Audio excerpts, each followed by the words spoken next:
Alors, Toyota au Mondial de l'Automobile 2016 présente le nouveau CHR, qui est notre nouveau crossover SUV, qui a un nouveau style complètement différenciant sur le segment. C'est un véhicule 4,36 m équipé de deux motorisations, une motorisation hybride de 122 chevaux avec 86 grammes de CO2, une motorisation essence en boîte CVT, en 2 roues motrices ou en 4 roues motrices, là aussi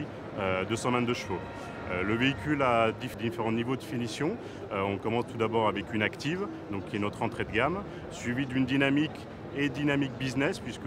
nous avons une finition destinée aux entreprises business avec le niveau d'équipement répondant à toutes les demandes d'une société, notamment en termes de sécurité, en termes de GPS, de connectivité, qui permet d'avoir du CHR, un véhicule très technologique. Et ensuite, en termes de prix, nous avons une palette qui commence à 22 000 € et qui, en cœur de gamme business, est à 28 500 €. Autre véhicule aussi que nous allons avoir, c'est le ProAce, donc qui est notre nouveau véhicule utilitaire que nous faisons en partenariat avec PSA,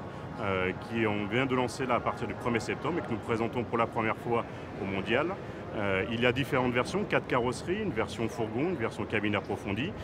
une version châssis et une version VP appelée ProAce Verso, avec différents nombres de places, 7 places, 8 places, 9 places, 3 niveaux de finition répondant à 3 niveaux de besoins différents en termes de fonctionnalité et bien évidemment de niveau d'équipement avec une montée en gamme relativement simple puisque vous avez dès l'entrée un régulateur de vitesse avec le module Work, en deuxième vous récupérez la climatisation et au troisième niveau le GPS. Ces deux véhicules-là vont nous permettre de continuer notre progression sur les ventes aux entreprises, puisque depuis 2010, nous avons une progression de plus de 74% sur nos ventes aux entreprises chez Toyota. Et nous avons, avec ces deux véhicules, deux armes pour pouvoir continuer notre progression et aller chercher nos objectifs de 3% de part de marché sur l'année 2017.